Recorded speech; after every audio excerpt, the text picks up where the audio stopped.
It may not be the way of the times anymore, but death is what completes a person.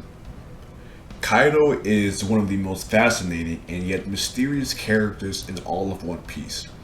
For an entire decade, the narrative was building towards the inevitable collision between this ferocious Emperor of the Sea and our favorite band of wacky pirates. Well, that battle has ended.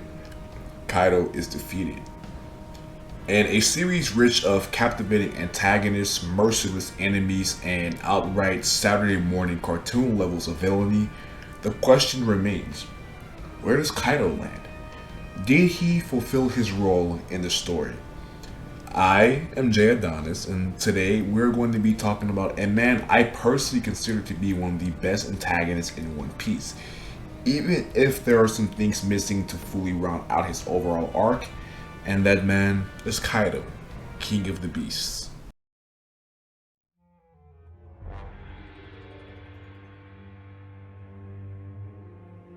The first time we are properly introduced to Kaido is at the very end of the Dressrosa saga, 10,000 feet above dry land on the balloon terminal. And what do we see him do? He jumps, plunging himself through the air at an incredible speed before hitting the ground with an impact so hard it sends a massive shockwave across the island. Oddly enough, this didn't kill him. Not even close. In fact, it was barely enough to give this mammoth of a man a headache. The narrator states, he had been captured 19 times and sentenced to death 40 times to no avail. Nobody could kill him, not even himself. This is where a bulk of Kaido's character arc resides, in his fascination with death. In his eyes, a man's purpose is only fulfilled when he dies a fitting death. That's why he has an immense respect for his former Rock's crewmate in Whitebeard, as well as the previous king of the pirates, Gold D. Roger. Those men not only lived legendary lives, but they died legendary deaths as well. Whitebeard died standing tall after a long-fought battle at Marineford, while Roger himself died after circumventing the globe, a feat nobody else has pulled off in over 20 years. Right before his passing, he gave fire to a new era, one which would surpass the last. Kaido himself sought out a similar demise, but much to his chagrin, that is an honor he would not receive. Kaido's sheer physical presence is unlike any other. His enormous physique, the large bull-like horns, all set him apart from most antagonists we have seen in One Piece. One look at this monster, and you can tell that he is not human. He is a whole different breed of beast, one in which you do not want to cross. I mean, Doflamingo was terrified at the very thought of what could happen to him with the production of Smile being turned on its ass by Luffy and Law. Dofi himself is an incredibly intimidating figure in his own right. So, just what does that tell you about Kaido? And to top it off, the guy is a living, fire-breathing dragon. He is frightening enough in base form. Just imagine being on the opposing side of that. Look, man, I don't know about you, but I definitely would not want to cross this guy. No thanks. Kaido is the very definition of built different. We have seen the unparalleled power of an Emperor of the Sea two other times in the story. Whitebeard himself displayed ridiculous physical feats in the Marineford War, despite being a hair's away from death, mind you, and we all know how insane Big Mom is in terms of raw power. In both Whole Cake Island and Wano Country, the Queen of Totland gave us a true taste of hell multiple times over. However, Kaido's performance during the Onigashima reign is nothing short of outstanding, and that is still somehow an understatement. For over 60 plus chapters, we've seen the King of the Beasts take on all comers, from the 9 Red Scabbards to the worst generation and even his own flesh and blood. This guy was unrelenting, and he did all of this while literally carrying the island of Onigashima. This was an act fitting for an Emperor of the Sea. Kaido was a joy to watch in battle.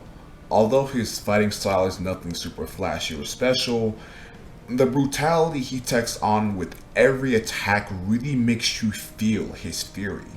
Every move is bleeding with the intent to kill. The Thunder Bagua is legitimately one of the most powerful attacks I have ever seen in One Piece.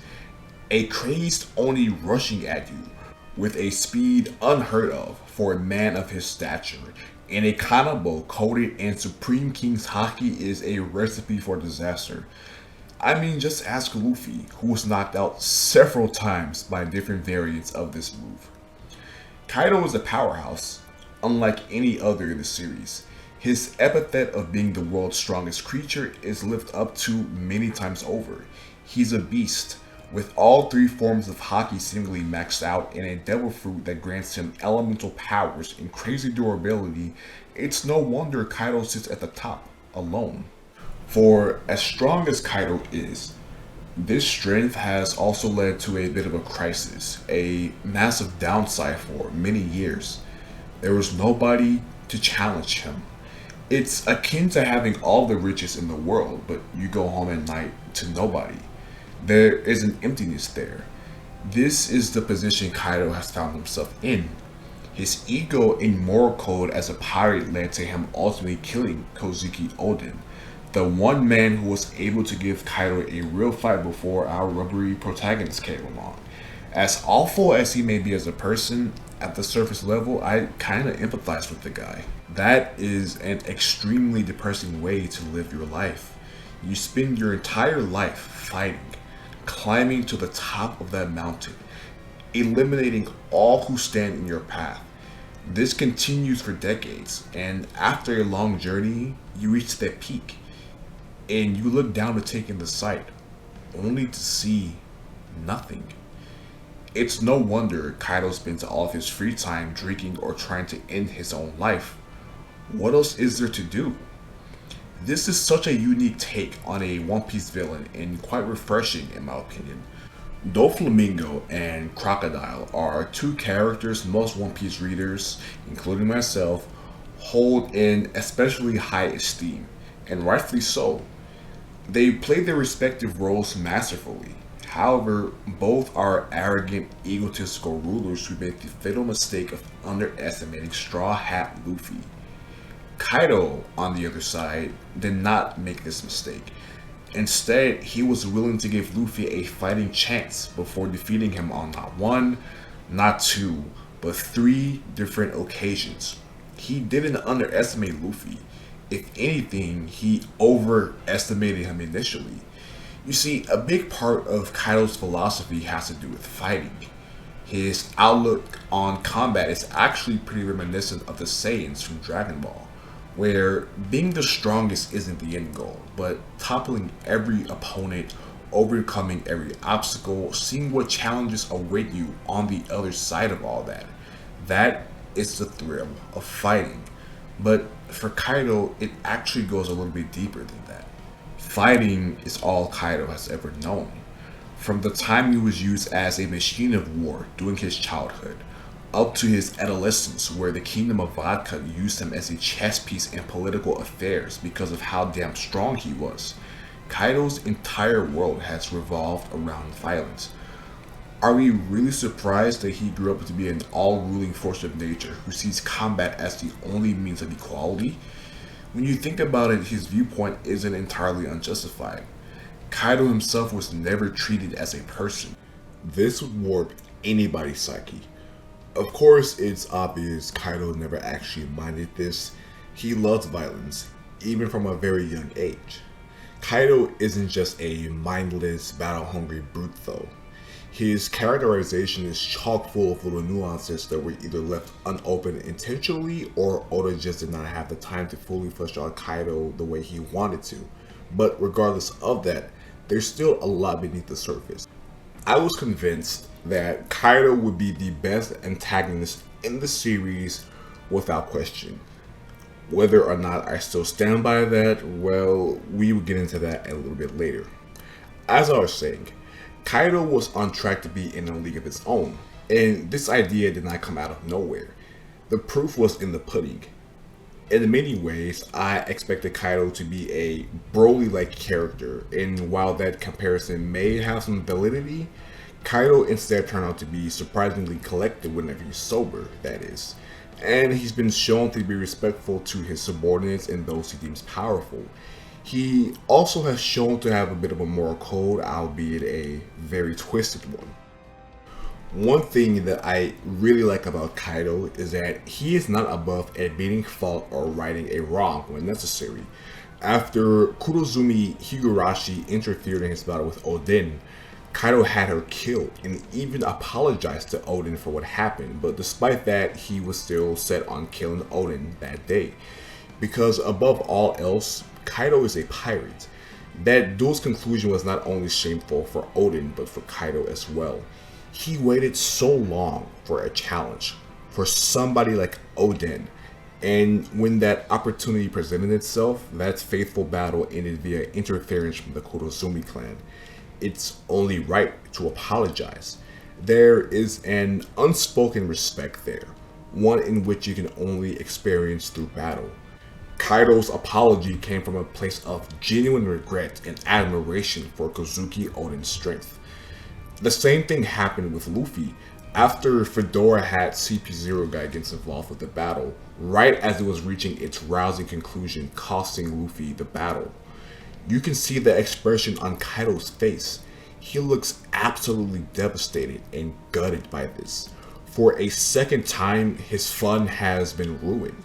For 20 years, he waited for somebody, anybody, to be able to challenge him. That somebody arrives, and no matter how many times Kaido beat him, he kept coming back. And yet, in the end, that is how the battle ended.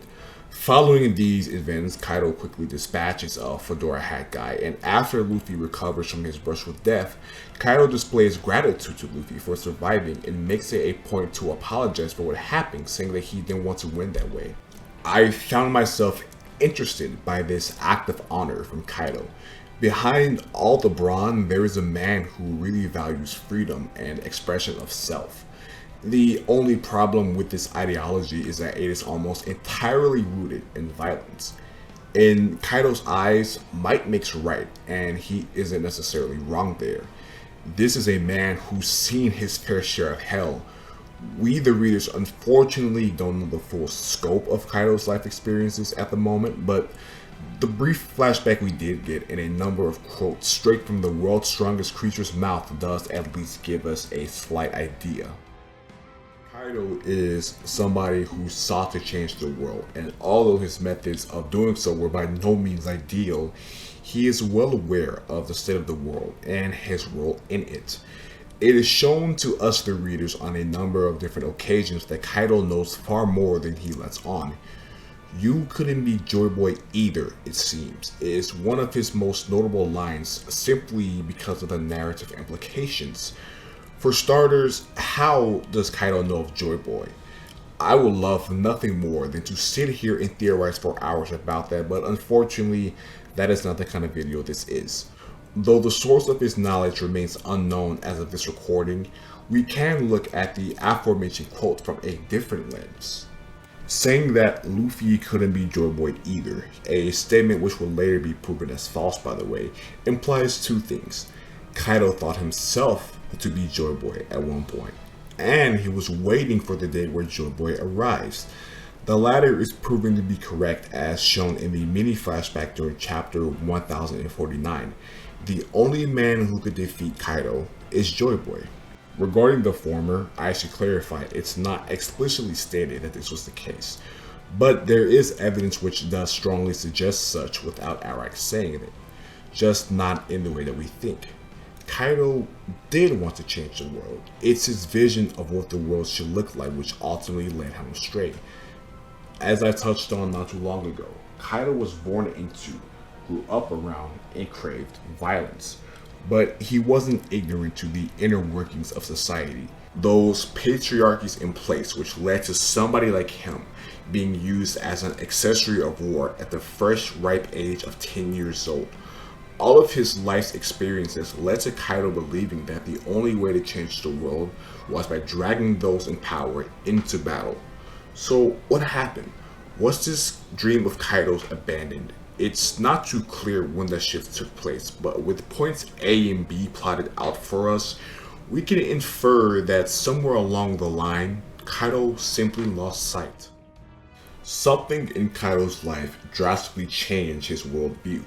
Maybe this was a traumatic event which has yet to be revealed within the story, or, and this is what I consider to be the most likely cause, Kaido became obsessed with glory and strength. These two ideals eventually converge into one, and as a result, the Kaido we see throughout his time in the story is one who's looking for a place to die, a death akin to those before him. Why? Because he is the strongest, and the only way to be remembered is going out in a way that perfectly encapsulates all that he is.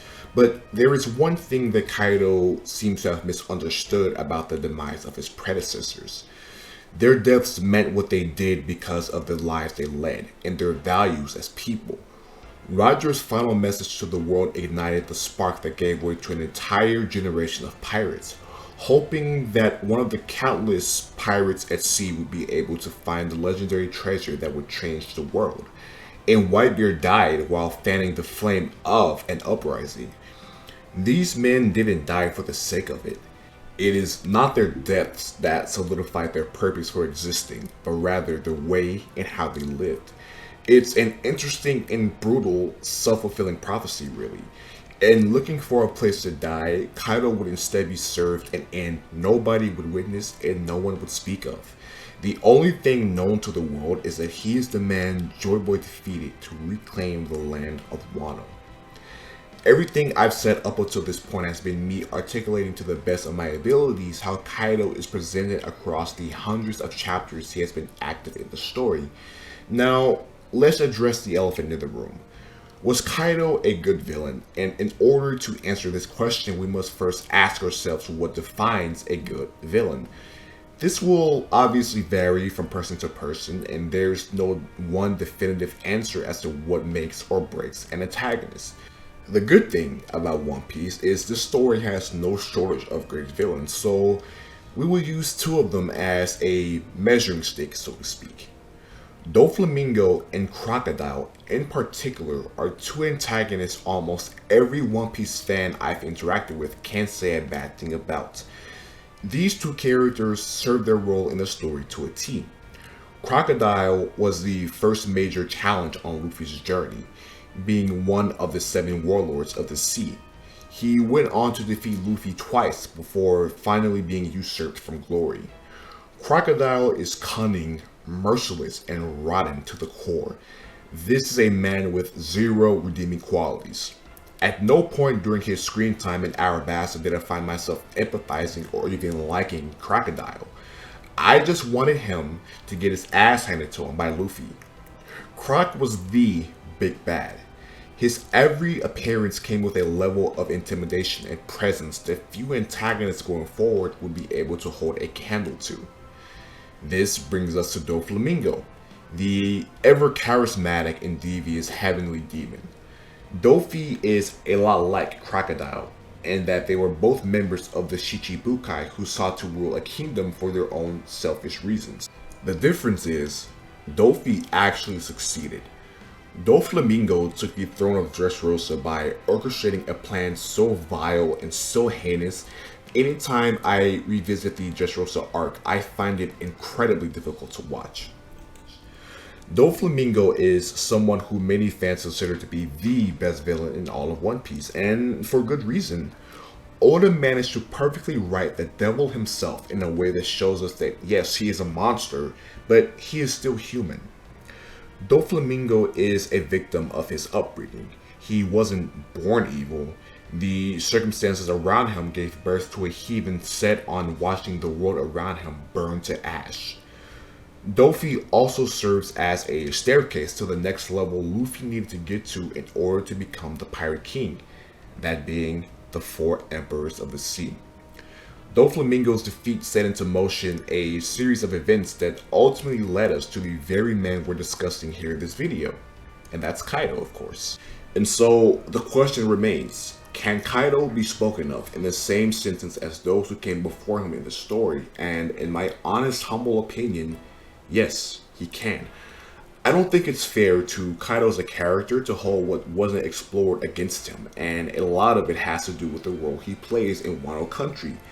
Kaido himself is not the one going out of his way to rule and oppress the people of Wano.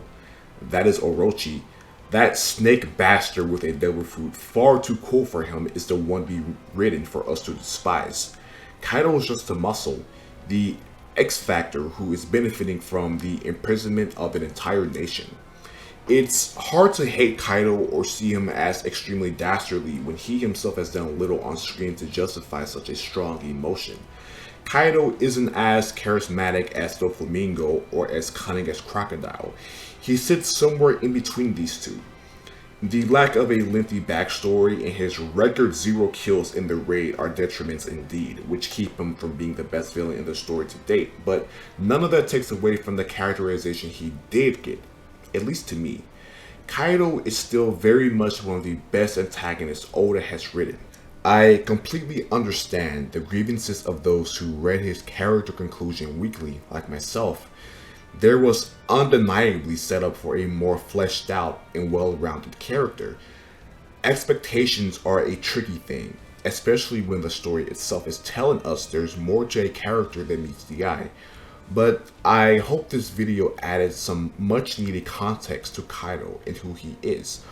Although we lacked more, although there is more meat that we wanted to this character, I think that what we got was actually quite substantial. I am Jay Adonis, and this was a retrospective look into and in defense of Kaido. If you enjoyed this video, I ask that you smash that like button on your way out and hit the subscribe button to get more weekly content from yours truly right into your feed. For now, I bid you all farewell, and I will catch you on the flip side. Stay gold.